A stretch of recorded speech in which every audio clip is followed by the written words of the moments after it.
Hello, and welcome to this introductory video on APAPsychInfo for mental health professionals. My name is Denise, and I'll be your guide.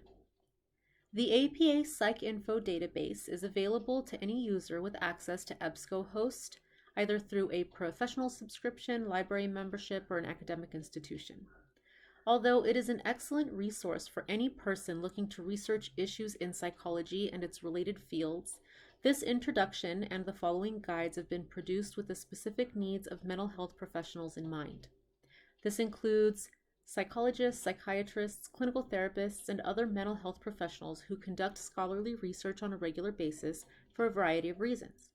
I was inspired to create this resource when my partner, who is a brilliant clinical therapist and program director, was just blown away by the difference that a little Boolean operator and some preferred search terms could make to a search strategy. I showed him a bit more, and this is now something that he is sharing as part of the professional development that he designs for his program. Whether engaged in clinical or academic research or practicing clinical therapy, there will always be a need for a reliable source of up-to-date articles to inform work.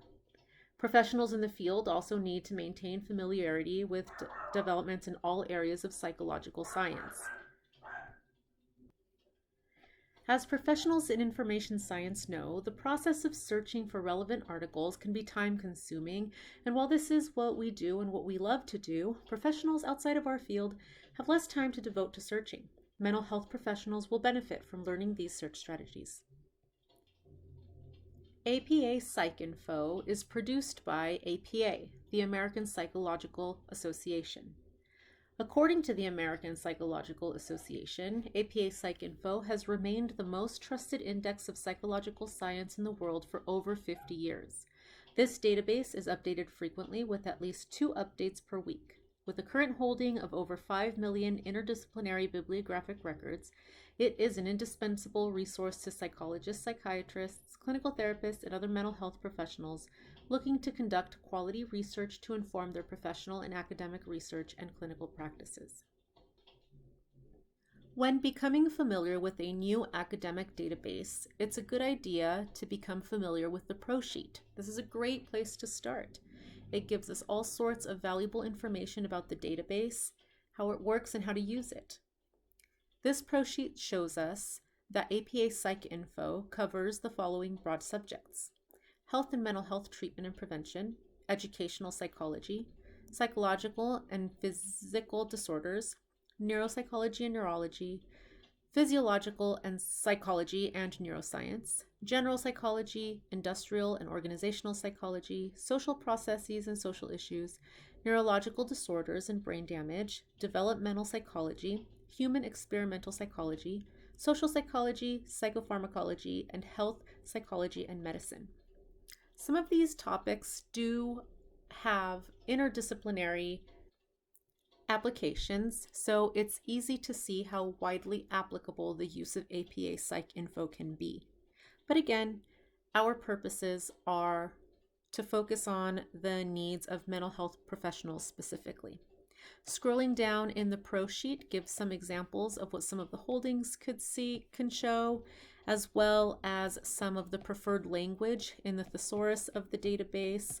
These are topics that we will touch on in later demonstrations. Now let's take a look at some basic navigation.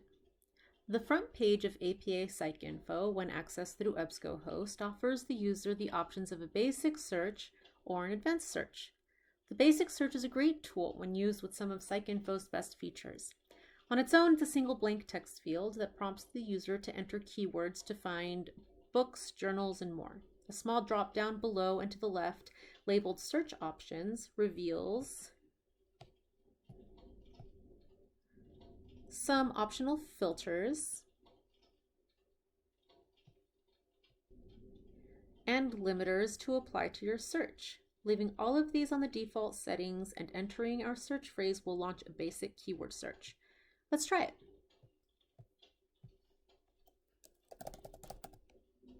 I'm going to type in a very basic search. We will go into more depth with the basic search strategies in a following demonstration. So I type in children and I hit search, and it will give me a huge list. Without selecting any limiters on the initial search page, I have pulled nearly 1 million entries. So this has given me just a huge source salad of articles and books and all sorts of sources here that include children somewhere in the metadata or the descriptive language of each of the holdings. So this is actually a great demonstration for why it's important to be familiar with some of those limiters so that we can search more efficiently. We can look around here and continue to explore some of the basic navigation of the database. Here on the left side, we can keep track of what our search phrases were to the left here in the current search box. If we scroll down a bit, we can get an idea of what types of results we've pulled. So here it gives us a breakdown. We have over 700,000 academic journals, almost 100,000 books, the same amount of dissertations. Clicking through these will filter the results, and you can decide to see just one type, or you can decide to exclude a type of source. There are similar functions here for subjects, publication sources for each of the items. You can sort by language. You can sort by age of children. All sorts of limiters here. Scrolling back up to the top, we can see some organizational options.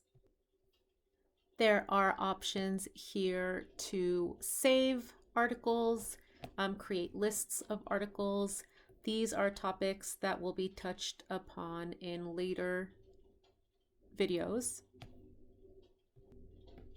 There are also view options here in page options, where you can decide how much or how little information you want displayed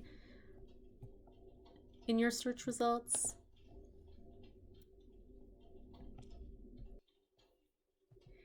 And when you conduct your initial search in APAPsychInfo, it's important to remember that you have not committed to a search type.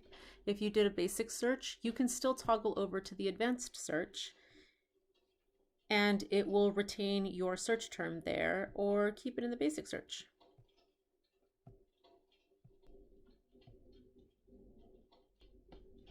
To find out more about basic search functions in APAPsychInfo and to learn how to build a more efficient search, please join me in my next video, Basic Functions of APAPsychInfo.